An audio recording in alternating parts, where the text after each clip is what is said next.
in the studio. We are talking about poverty. We are talking about homelessness. Peter's come through with a text and said, we hear the word, there are lots of people involved in homelessness. As far as you're concerned, Don, how many? Can you quantify the number? I know it's hard to be accurate. Are we talking tens, 20s, hundreds? We're talking scores, and it's a moving target. It's a good old word, isn't it? Scores. Yes, unfortunately, the numbers are rising. We can't be sure whether that's because of greater awareness or because the problem itself is getting bigger.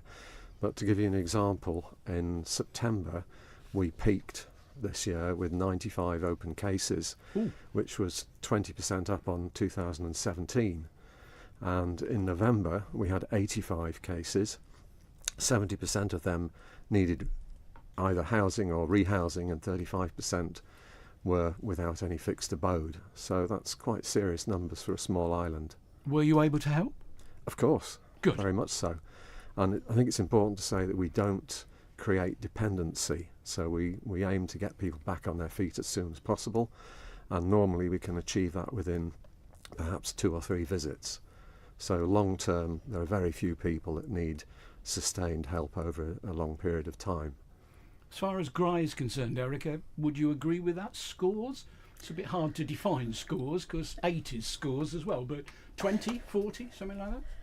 I can give you some statistics. Please do. In 2017, so last year, the number of new individuals that we had to the drop-in, I think we had 202 new individuals. So obviously that's not counting our regulars; they've only been counted the once. We do have an emergency night shelter, and some statistics just to show you those who stay with us would be rough sleeping. So in 2015 we had 3. We gave 3 beds for that whole year. 2016 we gave 19 beds. 2017 43 beds, and this year we've not been able to keep up with the demand. We've been struggling due to our facilities and the fact that it's majorly dependent on volunteers. But there is some good news for Graih, because I saw an advert in the newspaper for jobs, 2 guys, 2 ladies. Yes, so far we have been running an emergency night shelter, but it hasn't been open 7 nights a week, and it's dependent on whether or not we can get volunteers. We have managed to secure some funding, and we, as of the beginning of January, we're going to be opening up for an emergency night shelter. That's 7 nights a week, for a whole year. It's a pilot project. In that year we want to use it to collect statistics so that we can give firm evidence to say whether or not it's actually needed or not. Is funding a sort of thing that you're involved with, Neal? You know, is it a thing you must have, need? For the last 5 years, we've been a charity that's relied on the public primarily, but also food suppliers, to donate food to us in the first instance. Since May of this year, we've taken on our own property, and so we have to find funding for the running costs, rent, electricity, etc. So it's an ongoing problem. Ongoing problem. It's an ongoing challenge. But I have to say, we survive because the public of the Isle of Man, I think we'd all agree with this, are so generous in their donations. And not just their donations of food or money, but also time, ideas, support, encouragement. If we ever did an island-wide survey and said, we don't know what's happening, the public, I think, would say very quickly, we support what's going on in this room. We support the different agencies. We see a need. They understand it, which is good. But we also get a lot of support from organisations and businesses on the island. And I'd like to say thank you to all of them. As far as you're concerned, Tanya, Erica's just given an example with the figures increasing colossally in the last couple of years. Do you see that becoming a problem in the future?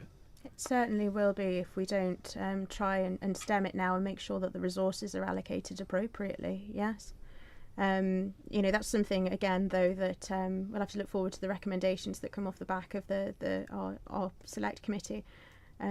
What we're seeing really so far in terms of the evidence that we've gathered, whether it be written or oral evidence that was gathered over the course of this week, is that you have sort of a number of levels of poverty on the Isle of Man, some that that are living below the minimum income standard. So some that are kind of like getting by day to day. They have pressures. They're finding it difficult to manage unexpected costs. Like, for example, the car might break down, or they might have a separation between parents in families and that type of thing. Or perhaps, one member of the family might be injured, out of work for a while, or then you have like sort of this other level whereby there's not enough income that's kind of coming through. Some people are living quite short of a decent standard of living. So perhaps won't have savings, struggling to pay for a mortgage, struggling to go out shopping, or sort of trying to cover those needs, basic needs. And then you also have a level of destitution, which is being reported by the third sector, which we're hearing very much of at the moment, where people can't afford to eat, can't keep clean, can't stay warm and dry. They've got debts, they can't afford to pay for electricity, they can't afford to heat their homes, they have loans, they can't afford to pay for food, obviously. We have the food bank that Neal that's outlined, and perhaps he has more figures for us, I've no doubt. Yes, but it is a frightening prospect that definitely. Do you think you can make a difference? Via the recommendations. You've got to make a difference. Yeah, definitely, yeah. So you'll be pushing for that. When does the select committee actually give us their findings? We don't have a date on that yet, but quite frankly, I'm happy that we don't, because it means then we give enough research and enough time and enough resource from the three of us and from the clerks into ensuring that we capture every single level of this and have a proper definition for the Isle of Man, what it means, what the reality of the situation. It's very easy to be looking at various other different parts of the world and picking up a definition from elsewhere that doesn't apply to us. We need something that shows our reality. Jason, as far as you're concerned, when would you hope to actually report from the select committee and start bullying government in for money? I think in the spring we'll be giving our definitions and broad background, and we'll be moving forward in terms of specifics. But I think it's a gradual process, because it is one that we can't waste. We've got to make use of the opportunity we've been given. So we're not going to be saying this will happen in March, this will happen in July. We're going to make sure we use the timetable best we can. Can I just add into that as well, in terms of, I know that we've talked an awful lot of the economics of this. There's also the social, the political and the cultural sort of side of things. So in terms of economics, obviously, we have like the right to work and an adequate income. Social, in terms of access to social care and education.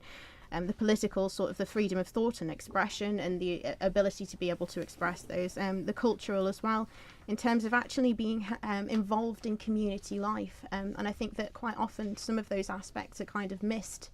And they are very, very important to one's mental health. Strong words from yourself there, but it's possibly the words that are not much consolation to somebody who can't afford £2 for a bit of food. Quite. Yeah. Absolutely, or more importantly, the person who can't afford to get on a bus from Ramsey to Nobles Hospital for an essential appointment because they don't have that bus money available. And yet, Bob, we have those buses running up and down the road daily with empty seats. It would not be hard, and it would not cost a penny to allow us to award people who really need it a travel warrant for a day, either to get into hospital or to see their GP or to come to the food bank for an interview. Why isn't that happening? I think in the past, perhaps a bit of apathy. It certainly wasn't prioritised. The idea isn't new from us, but it's there.